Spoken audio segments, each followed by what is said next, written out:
abertura dessa segunda hora do Bandeirantes Acontece, nós vamos falar sobre a vida da pessoa com deficiência, naquele papo quinzenal que a gente tem com o Cid Torquato, que é presidente do Conlibras, que sempre nos atende aqui para falarmos sobre temas tão importantes. Tudo bem, Cid? Como é que vai?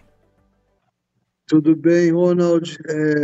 Quem mais está aí com você? Hoje sou só eu, porque o Zaidan, ele falou assim, vou tirar umas férias, mas mande um abraço pro Cid. Pois não. Bom, eu sempre, né, eu adoro as perguntas do Zaidan, né? É sempre bom tê-lo, mas que ele curta, né, as férias dele e volte recarregado, com certeza. Sem dúvida, sem dúvida. Ô Cid, a gente estava conversando aqui fora do ar e você mandou uma notícia para mim a respeito de uma fiscalização do Ministério do Trabalho, identificando empresas que tratam mal a lei de cotas. Como é que é o caso, hein, Cid? Então, Ronald, a gente já falou aqui outras vezes, né, da importância, primeira coisa, da importância da lei de cotas como política pública de inclusão da pessoa com deficiência. Eu já disse aqui que, para mim, né, a política afirmativa, embora seja uma lei, né, ela não é, mas a aplicação dela é uma política, é mais importante no cenário de inclusão da pessoa com deficiência. Com certeza, essa obrigatoriedade de empresas acima de 100 funcionários a terem de 2 a 5%, né, dos seus colaboradores com deficiência. Isso, né, o impacto que isso tem na população com deficiência, em termos de inclusão, é tremendo, né? Então, isso... E hoje a gente tem muita gente, né, trabalhando em função da lei de cotas. Está certo que, se a lei de cotas, Ronald, fosse cumprida integralmente, cerca de 1 milhão de pessoas com deficiência estariam né, empregadas, né, nessas empresas. Ela não é cumprida em mais de 50% das empresas que deveriam cumprir. Então, hoje o número de empregados chega um pouco menor do que 500 mil pessoas. Então, a lei tem 33 anos, né, ela tem alguns...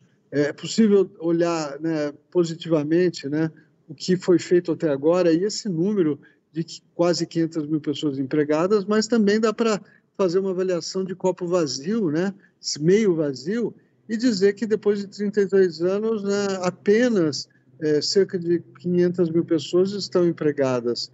E quanto nós ainda temos que fazer para que ela seja realmente efetiva. E nesse caso específico aí dessa investigação, o que as empresas estavam fazendo? Onde elas burlam de alguma forma ou tentam enganar quem deve fiscalizar? Olha, de várias formas, muitas vezes até deixando as pessoas nas suas casas, sem trabalhar, né, pagando um salário mínimo e só para fugir da multa, sem de fato incluir ninguém. E outras empresas têm pessoas com deficiência de fato trabalhando na empresa, mas em geral, normalmente em cargos baixos, né?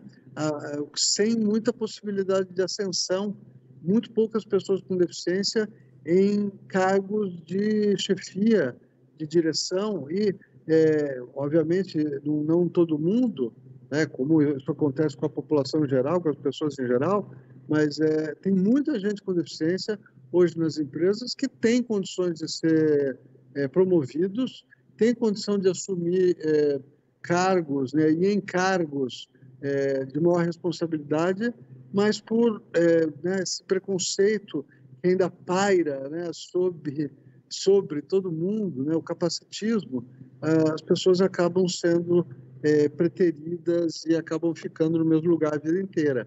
Então, é um pouco disso que a fiscalização faz, né? Vamos ver como essas pessoas estão sendo, de fato, aproveitadas pela empresa, se estão sendo, né, se são compatíveis com elas, mas principalmente se as empresas estão cumprindo a cota, né?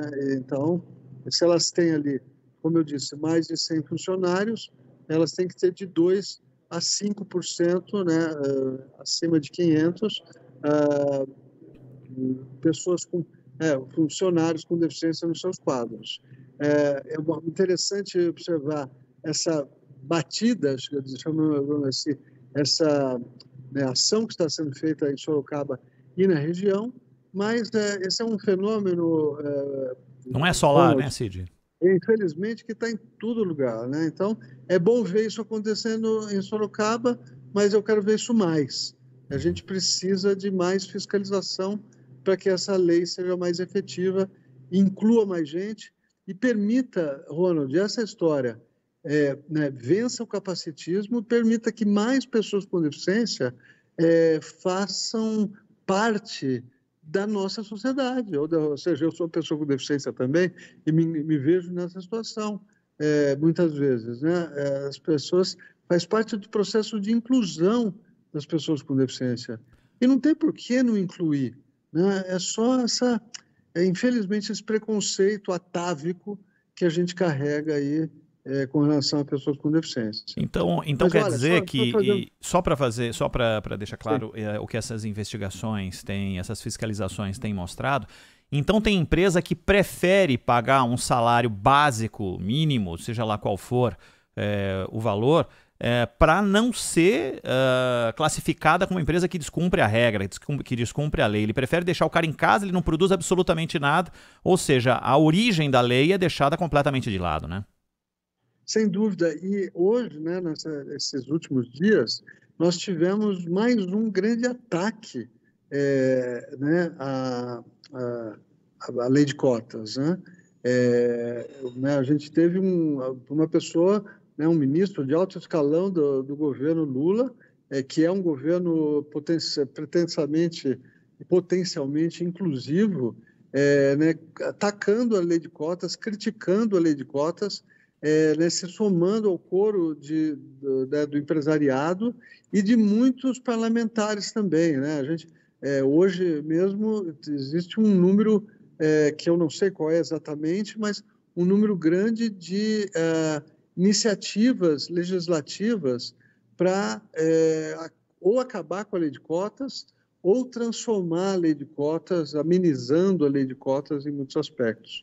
Então, isso eu acho que foi juntamente nos mesmos dias que está tendo uma batida emblemática em Sorocaba, nós temos aí o ministro né, bombardeando o principal ferramenta de inclusão da pessoa com deficiência na sociedade atualmente. O Cid fala do Luiz Marinho, que numa manifestação recente, ele que é ministro do Trabalho e Emprego, causou indignação quando, isso principalmente com entidades de pessoas com deficiência em todo o Brasil, quando num pronunciamento no lançamento do Pacto Nacional pela Inclusão Produtiva das Juventudes, afirmou estar convencido que a lei de cotas PCD deve ser flexibilizada e criar um fundo para a empresa que não cumprir o que prevê a legislação. Abre aspas, cheguei à seguinte conclusão, nossa meta é dar oportunidade para a juventude. As empresas não podem ser punidas com autuação pesada por não cumprir a cota. Ela não tem condições naturais de cumprimento, mas ela pode contribuir, primeiro arcando com o que é possível, o que não é possível, ela pode, nós vamos propor criar um fundo, aliás, 2 fundos, o PCD e o Fundo de Aprendizagem, disse Luiz Marinho. Se com a lei de cotas, do jeito que já existe essa situação descrita por você e verificada nas fiscalizações, você imagina se tiver algum tipo de flexibilização, né, Cid? Olha, Ronald, a gente vive um pouco de uma sinuca de bico, o que vive a lei de cotas, porque, de fato, ela nem é uma lei, é um artigo numa legislação que fala sobre questões previdenciárias, ou seja, ela é chamada de lei de cota, isso já é um upgrade de verdade no que essa legislação é, né? Ela não é um artigo. Então, eu acredito que deveria sim haver uma revisão positiva, propositiva, não, criar-se uma lei de fato de cotas contemplando uma série de questões que são vagas hoje ou que dependem de resoluções ou do Ministério do Trabalho. Né? Então, eu acho que valeria, sim, um fortalecimento, inclusive, da lei de cotas. Mas todo mundo que lida no segmento, né, todos nós, militantes, temos medo de criar essa situação, de abrir né, essa questão, porque a gente sabe que né, o pessoal que vai defender né, o fim da lei de cotas ou né, uma transformação radical na lei de cotas, minimizando o seu impacto, vai ser muito grande. Então, é uma sinuca de bico, veja lá. Acho que a gente precisa evoluir em termos de, né, em alguns aspectos, da questão da contratação da pessoa com deficiência pelas empresas, inclusive, né, como eu disse, fortalecendo a lei de cotas, fortalecendo as questões de fiscalização, né, estabelecendo padrões mais adequados, né, para a sua aplicação, mas né, a militância tem medo de iniciar um processo como esse ou de aceitar, de fato, uma dessas iniciativas legislativas que nós temos no Congresso, com medo né, do ataque, né, de aproveitarem esse momento né, para atacarem, de fato, a lei de cotas e transformarem num Frankenstein aí, né, legal. Né? Então, essa situação é uma pena, viu, Ronald? Porque eu entendo. não contribui muito, ou seja, fica esse limbo né, de cumpre, não cumpre, multa, não multa, né, e a gente precisa evoluir com essa questão e avançar né, nesses cargos, nessas posições que não estão sendo completadas, né, não estão sendo ocupadas por pessoas com deficiência. O nosso ouvinte Mauro, ele até fez uma pergunta aqui, que ele sofreu uma amputação de um dedo e ele não sabe se ele pode ser avaliado como deficiente e entrar num tipo de cota ou algo do tipo. Quem define isso é o laudo, né, Cid? É o laudo que vai ser feito pelo INSS, né, para saber qual é o enquadramento, né?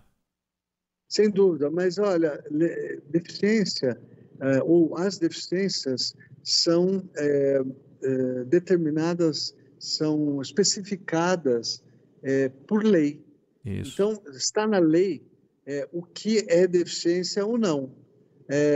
Então, né, eu francamente vou perguntar aos universitários. Não, mas isso daí é só para suscitar a discussão, né? Não era para dar exatamente o ponto da lei que fala sobre isso. E sim, eu quero também, mandando um abraço aqui para o Pedro Caselatti, que ele fala que tem muito portador de deficiência que não quer trabalhar, que é só o benefício. Tem mais gente querendo trabalhar do que gente querendo se beneficiar daquilo que o governo oferece, Cid? Você consegue traçar um paralelo para a gente desmistificar essa coisa de que as pessoas querem só benefício? Eu conheço muita gente que quer colocar a mão na massa, quer trabalhar de verdade e não quer receber benefício simplesmente para ficar em casa, né? Sem dúvida. Olha, tem gente, pessoa com deficiência é gente como qualquer outro, né? Então tem gente de tudo quanto é jeito. Tem aqueles que querem trabalhar de fato, tem aqueles que não querem trabalhar muito e tem aqueles que, de repente, não querem trabalhar nada, como acontece com pessoas sem deficiência. Então, não dá para generalizar. Não dá para generalizar. Então, o nosso amigo que fez esse comentário deve ter tido, pessoalmente, ou soube de alguma ocorrência, né, de alguma pessoa com deficiência que não tinha vontade, negativa. Mas o quadro... a maioria esmagadora das pessoas que eu conheço, que falam comigo, que me procuram, por sinal, eu tenho recebido vários contatos a partir né, do programa, as pessoas têm me contatado e isso me deixa muito contente, muito feliz, porque me alimenta. Mas, voltando, né, a maioria das pessoas querem ter vida normal, querem trabalhar, querem pegar condução, aqueles que precisam, né, e voltar para casa. Ninguém quer ajuda de ninguém, né, Cid? Não é ajuda. Parar com esse negócio de ajuda, né? Não é assim que a coisa funciona. É um direito estabelecido, até porque, Ronald, olha, para além do direito, é que a gente vive, né, a nossa sociedade, ela se destrói, ela não se constrói em muitos aspectos, mas Você só vai ter uma sociedade realmente sustentável, né, realmente sustentável sistemicamente, se a maior parte dos seus integrantes participar de fato, contribuir, trabalhar, pagar imposto, né, viver uma vida normal. Porque quem está de fora, não está trabalhando, está excluído socialmente, eles representam problemas psicológicos para eles mesmos, né? Problemas para suas famílias, né? Para o entorno, e problema para a sociedade, porque é um ente que vai estar ali consumindo né, serviços sociais e não vai estar contribuindo com nada. Então, esse é o sentido da inclusão. Né? Não é ser bonzinho com um segmento ou com o outro, é com uma pessoa ou com outra, ou reparar o caso. É questão de construir uma sociedade que fique em pé de fato. Né? Uma sociedade para todos, onde todos trabalhem, todos contribuam, todos sejam parte. Isso. Né? Então, não é isso. É a mais plural Concorda possível comigo? das sociedades, né? É assim que a gente quer. Se você um dia tiver a oportunidade, quando houver essa oportunidade, você vier nos visitar aqui na estrutura da Band, você vai se deparar com algo que faz parte da nossa rotina, minha rotina, da Maria Eugênia Cottait e tal, desse trabalho que tem sido feito ao longo de muitos anos. E quem sou eu? Estou aqui, vou fazer 19 anos de Grupo Bandeirantes e passei por inúmeras fases aqui, mas posso garantir, isso é motivo da gente se orgulhar, porque faz parte da nossa rotina. Você provavelmente vai ser recebido na nossa recepção por garotos e garotas com síndrome de Down. Quando você estiver dentro do espectro do Grupo Bandeirantes, vai se deparar com outras pessoas que têm algum tipo de deficiência visível ou não, né? Outro dia eu estava conversando numa festa fora daqui, eu nem sabia que a pessoa trabalhava aqui, mas é um rapaz que teve um acidente, e teve um acidente no braço, e teve um trabalho de reconstrução do braço, e foi contratado aqui na nossa empresa, na área de recursos humanos, e faz um excelente trabalho aqui dentro. E eu não tinha nem ideia de que ele estava aqui por esse processo, mas é por esse processo de cotas, e a gente fica muito orgulhoso disso tudo. Oxalá fosse sempre assim em todos os lugares, viu, Cid? Olha, quando eu fui secretário municipal da pessoa com deficiência, na gestão passada, eu fiz uma gestão bastante, com muita preocupação, com muito investimento nessa questão da diversidade humana, não só na questão da deficiência. A gente tinha lá todos os tipos de deficiência quase que você pode imaginar. A gente tinha 20 estagiários, além dos servidores, dos colaboradores com deficiência, que tinham deficiências várias ali, né, deficiências intelectuais, auditivas, né, sensoriais, motoras. Então, foi o momento mais rico que eu tive em termos de experiência de trabalho, foi conviver no dia a dia com um número bastante significativo de pretos, pardos, né, pessoas de gêneros diferentes, pessoas com deficiências diferentes, um aprendizado extremamente rico, e que é o que hoje está na agenda das grandes empresas e corporações. Elas estão trabalhando, algumas mais, outras menos, para tornar os seus ambientes mais diversos. Exato. E, né, por experiência própria, você está dando a sua aí também, né, esse ambiente inclusivo, diverso, né, é muito interessante.